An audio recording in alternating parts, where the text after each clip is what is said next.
हिमालय की गोद में बसे एक गांव में एक ज़ेन मास्टर रहा करते थे। दूर दूर से लोग उनकी एडवाइस लेने और अपनी प्रॉब्लम्स का सल्यूशन जानने आया करते थे। एक बार दो आदमी उनके पास एक सलाह लेने आए। दोनों ही समझ नहीं पा रहे थे कि पहला सवाल कौन पूछेगा। थोड़ी देर कानाफूसी करने के बाद दोनों ने मास्टर से कहा, हम दोनों को एक ही सवाल पूछना है, इसीलिए हम एक साथ सवाल पूछना चाहेंगे। मास्टर ने मुस्कुराते हुए उन्हें सवाल पूछने का इशारा किया।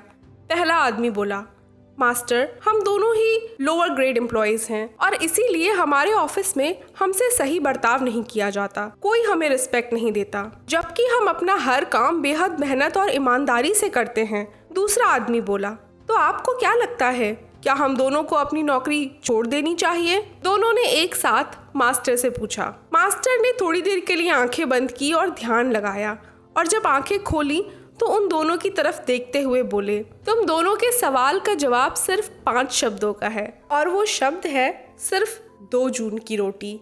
मेरी तरफ से यही तुम्हारे सवाल का जवाब है। दोनों ने मास्टर को शुक्रिया कहा और अपने रास्ते चल पड़े।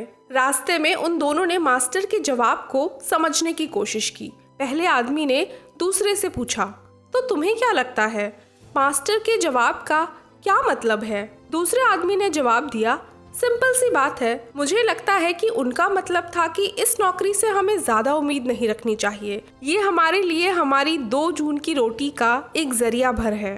पहले व्यक्ति ने उसकी हाँ में हाँ मिला दी। शहर पहुंचकर दोनों अपने रास्ते चले गए। पहले आदमी ने उसी दफ्तर में काम जारी रखा, पर दूसरे ने तुरंत नौकरी छोड़ दी और गांव जाकर किसान बन गया। कुछ सालों बाद उस दूसरे आदमी को किसान के तौर पर काम करते हुए भारी सफलता मिलने लगी। उसकी उगाई हुई फसलों को लोग मुंह मांगी कीमत पर खरीदने लगे। पहला आदमी जो अभी भी उस दफ्तर में काम कर रहा था, उसने भी अपने काम के दम पर ऑफिस में सीनियर मैनेजर की पोजीशन हासिल कर ली थी। उसकी जिंदगी भी अब पूरी तरह से बदल गई थी।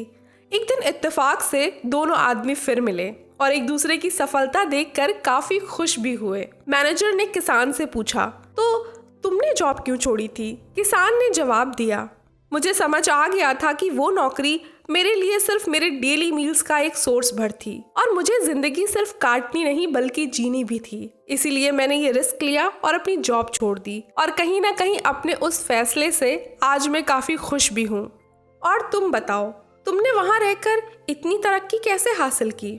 मैनेजर बोला, मुझे भी समझ आ गया था कि कुछ भी हो, पर मेरी रोजी रोटी इसी जॉब से है। लोगों की बातों पर, उनके रवैये पर मुझे ज़्यादा परेशान ना होकर अपनी तरक्की पर ध्यान देना चाहिए, क्योंकि जब आप सफल हो जाते हैं, एक लेवल पर पहुंच जाते हैं, तो लोगों के मुंह अपने आप बंद हो जाते हैं और उनके रवैये भी बदल जाते हैं।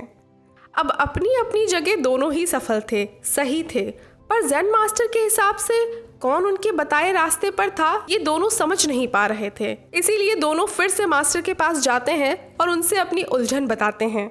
ज़ेन मास्टर फिर से अपनी आंखें बंद करते हैं, थोड़ी देर ध्यान लगाते हैं और कुछ देर बाद अपनी आंखें खोलते हुए कहते हैं, फिर से तुम्हारे सवाल का जवाब मैं सिर्फ 5 शब्दों में देने जा रहा हूँ, और वो शब्द हैं सिर्फ एक अंतर विचारों का। तो दोस्तों, ये थी आज की कहानी। उम्मीद है आपको अच्छी लगी होगी। दोस्तों, क्या आप जानते हैं कि दुनिया में 8.1 बिलियन इंसान रहते हैं, पर किसी भी इंसान का फिंगरप्रिंट किसी और इंसान से कभी मैच नहीं होता। और इसी तरह ज़रूरी नहीं है कि ज़िंदगी में हम जो भी रास्ता चुने वो औरों से मैच करे। अक्सर हम लोगों की देखा देखी अपनी ज़िंदगी इस तरह गुजारने लगते हैं कि अपनी यूनिकनेस को कहीं खो देते हैं, और यही हमारी सबसे बड़ी गलती होती है। इसी वजह से हम वो हासिल नहीं कर पाते हैं जो हम डिज़र्व करते हैं। इसलिए अपनी यूनिकनेस को हमेशा संभाल कर रखें, अपने थॉट्स को हमेशा इम्पोर्टेंस दें, क्योंकि विचारों का अंतर कई बार इतिहास बदल देता है। तो आज के लिए इतना ही, फिर मिलते हैं ऐसे ही किसी वीडियो के साथ। तब तक के लिए अपना बहुत सारा ख्याल रखें। Thank you for watching this video. Have a nice day. Bye bye.